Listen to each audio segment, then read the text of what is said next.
Hi, I'm Sala, and in this video we are going to continue with the case study of carousel modeling with 2 degrees of freedom, lateral motion of a suspended mass, and the motion of the top platform. And in this video we will concentrate on some particular cases of interest that can be easily derived from the general equations we derived in a previous video. If we recall, in such previous video we derived the equations making abstraction of the carousel to this stuff in which I had a punctual suspended mass length L hinged at a distance r0 from an axis of rotation, and I had a top platform with moment of inertia around that axis of rotation given by I0. I had 2 degrees of freedom, phi and theta, and with some potential and kinetic energies and chain rule, we ended up with this code being able to write these equations of motion that, in robotics textbooks at least, is usually expressed as a mass matrix times some accelerations. Just terminology. The thing is that mass matrix times accelerations equal to some force balance from some exogenous terms, gravitational terms, and some Coriolis, centrifugal, or whatever stuff, usually quadratic in the speeds. So good.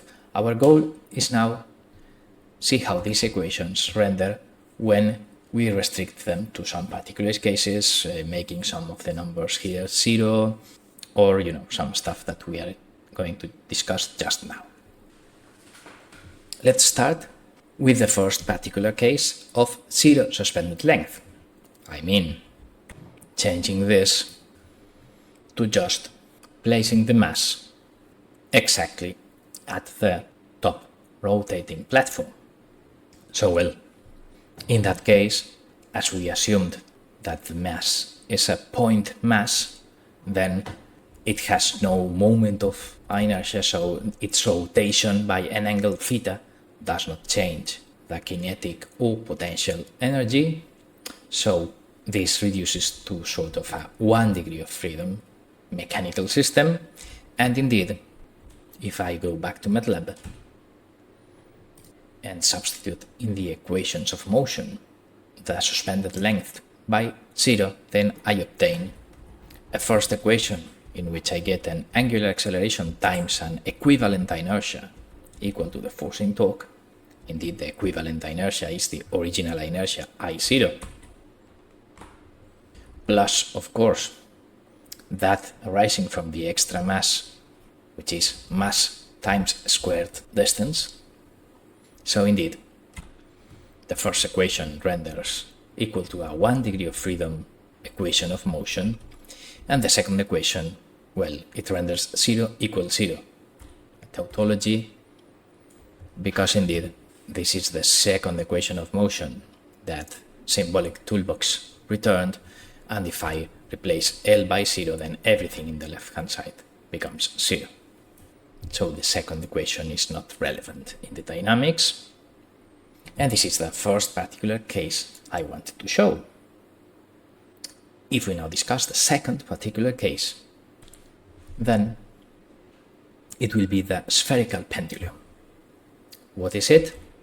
Well, in this case, I will make the top platform inertia disappear, and also the joint will be placed at the exact center of rotation, so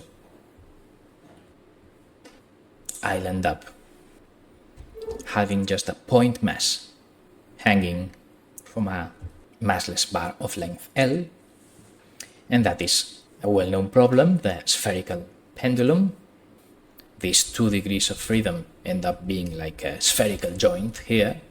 We have this phi and this theta, and this is what, for instance, we can look up at this public domain Wikipedia image,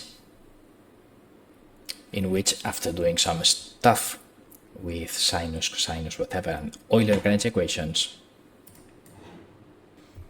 they end up deriving these 2 equations of motion that, of course, you can easily check that they are an equivalent rewriting of the ones we obtained in MATLAB, just substituting these three things by 0 in the equations of motion. And well, the thing is that these are the equations of motion in Wikipedia, but MATLAB is clever and detects that we have a singularity. So these are the equations of motion, but things happen when theta is a multiple of pi. Indeed, when theta is 0, pi, 2 pi, or whatever, then this mass is aligned with the vertical z-axis, and if it is a point mass, then it has 0 inertia with respect to the phi rotation degree of freedom. So something happens there in the equations. Of course, this is due to the fact that point masses do not actually exist, but okay, in my equations, strange things may happen when theta gets to 0 or pi, and then MATLAB detects that stuff and tells me that, I must carefully think what to do in such a case, and if theta is not a multiple of pi, then okay, the equations of motion are the usual ones with accelerations, speeds, and whatever. So we had some kind of singularity, but of course details on that are out of the scope of this video. Then now let's go to the third particular case I wish to explore,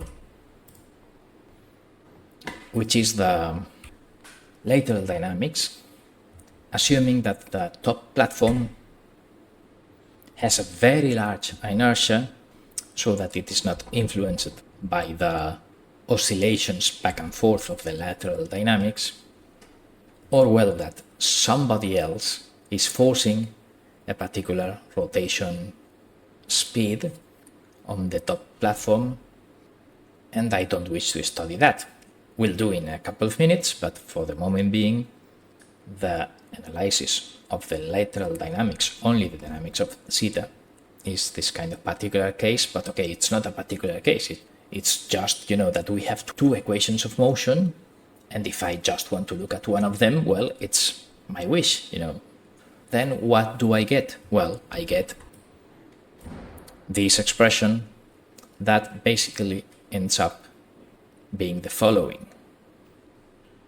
If I consider that theta rotates around this cyan axis, then okay, weight carries out a torque, force times distance, like this one, and then I need to introduce a fictitious centrifugal force, which is normal acceleration omega 0 squared times radius,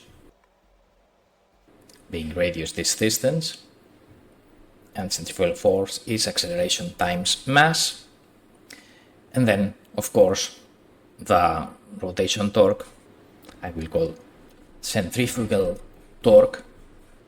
It will be this thing. So well, at the end you can check that with this introduction of the artificial centrifugal force, we end up having this equation of motion, but in this kind of isolated analysis of the lateral dynamics, we need to introduce somehow with a leap of faith that centrifugal force stuff, but that leap of faith was not needed in the standard Euler-Lagrange formula. But okay, at the end, it's everything the same, and this is the restriction to the lateral dynamics, so this is not really a particular case. It's just studying in an independent way one of the two equations of motion. Indeed, if we now look at the first equation of motion that we did not have a look until now, this is it. And what does it mean? Well, it means exactly the same as in the first video. It's an equation of motion. But in this case, if we assume that omega 0 is forced, let's say someone tells us that omega 0 must be equal to 5t because he wishes so, then of course alpha 0, which is the acceleration, must be 5.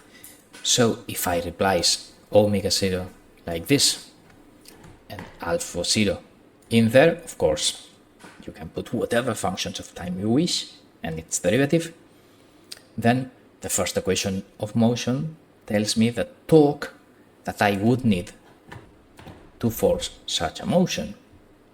So again, this is a matter of interpretation. If the torque is known and the accelerations at the left hand side of the equal sign are unknown, then this is called an equation of motion that tells me which will be the acceleration. And if the angular speed and acceleration are unknown or fixed, or they have a set trajectory to follow, then the thing at the left hand side of the equality in this first equation is what we call the computed torque, the torque needed to actually force that trajectory. Then this formula is called computed torque control in robotics. It's a very famous one, but in this first video we just need to understand that it's just another name for the equation of motion, and depending on whether tau is known and the acceleration are unknown, then it's equation of motion, and if acceleration is known and tau is unknown, then it's called computed torque equation, but it's just the same. So the bottom equation is the lateral dynamics, and the top equation, it's the azimuth, let's say, equation of motion or computed torque stuff. So we'll finish here. In this video we discussed some particular cases derived from the generic Euler-Lagrange equations of an abstraction of this carousel, like this one. One was no suspended length, people sitting on the platform. The second one was no platform, people hanging from the center. And the third one was not really a particular case, was just a different interpretation of the original equations, separating the interpretation into the lateral force dynamics and the computed torque needed to force such a dynamics. But somehow, even if I explained it in this particular case, I could have left it for a video on computed torque in robotics example, but okay, you can understand it in whichever way you wish. So we finish here. Thanks for watching.